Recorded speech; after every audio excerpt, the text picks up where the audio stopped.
Welcome to the Night Club, guys. It's your host, the Night Wrencher. Now, I'm in the middle of a new carburetor build, and it's actually an MPG focus build. I'm trying to go as far as I can with the least amount of fuel on a carbureted LS with 35 tires in a 4x4 truck.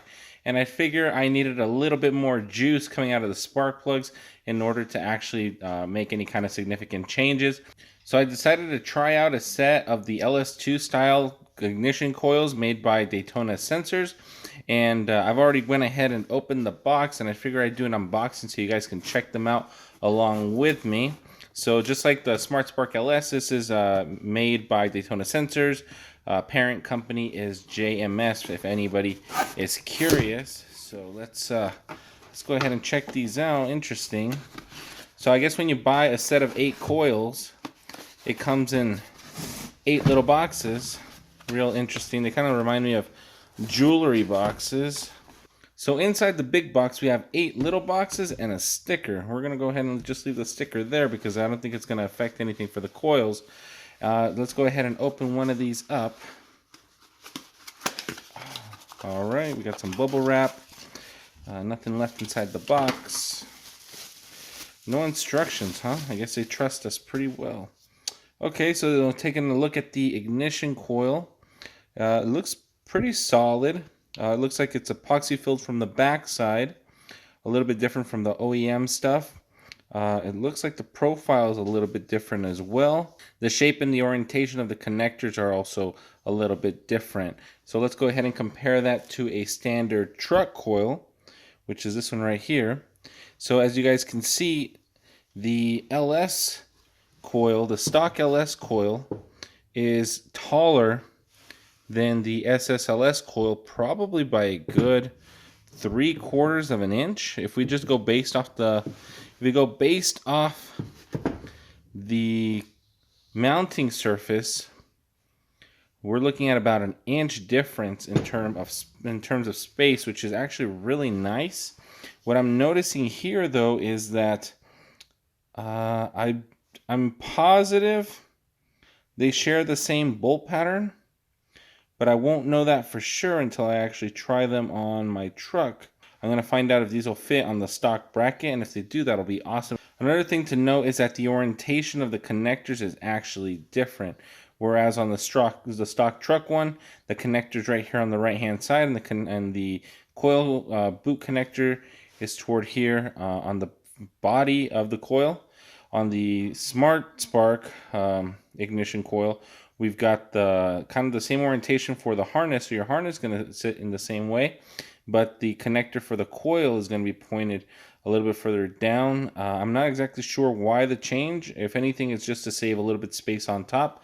It doesn't actually do anything for me negatively, so there's nothing wrong with that as well.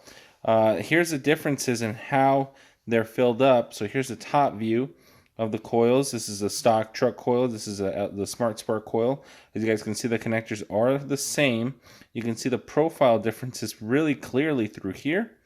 I'm assuming that they decided to go toward more of a slimline type of look for these. They wanted it a little bit more sleek, a little bit more modern, and it makes sense. They look good. They don't look bad. I wish these came in different colors, like black and red would be nice, or black and blue would also be nice, or like a two-tone color. Those would be nice. The stock truck ones, I believe you can get some aftermarket ones that are gray, or you can get black. So, I mean, there's not a lot of options regardless, for the most part. Supposedly, the LS2 style coils are supposed to be able to put out twice the amount of voltage than the stock truck coil. And then these, since they're LS2 style, are supposed to be able to put out a little bit more than the stock LS coils. So I'm very curious to see how well these things are going to hold up in day-to-day driving. And I'm going to see if increasing my plug gap to 55 is going to affect these coils at all, or if they're going to be able to blast right through it with no issues. So that's going to be an interesting test. Another thing to note is that where the LS coils, a little heatsink thing, it's all steel right here. On the Smart Spark coil, everything's encased in like a fiberglass plastic, which is a little bit different, although the little holes right here are still metal. So I'm assuming that they're not grounded in any way, shape, or form to the heads, except for the ground wire on the connector. I'm not actually sure if the stock ones actually ground on the coil bracket as well, so that's the only reason I would assume that's why they use a metal bracket right here for the heatsink. So overall, the look and feel of these coils are nice, but the real question is if they're going to actually work on a Gen 3 LS running the SSLS ignition system. My overall first impressions of these coils are that they feel really nice. They have like a really good texture to them. They feel very quality. If you guys have felt any kind of quality auto parts, you know what I'm talking about. They don't feel, cheap. They don't feel weak. They don't feel like they're going to be brittle. They feel like they're going to last a long time. So I can't wait to get some testing done on these things. I'm really excited. I've already got them all good to go. So the next thing is to actually install them, get a little bit of tuning done, and actually get these on the road. So that'll be for another video. Hope you guys enjoyed this quick overview and unboxing. I'll see you guys all in the next one. Night Wrencher out.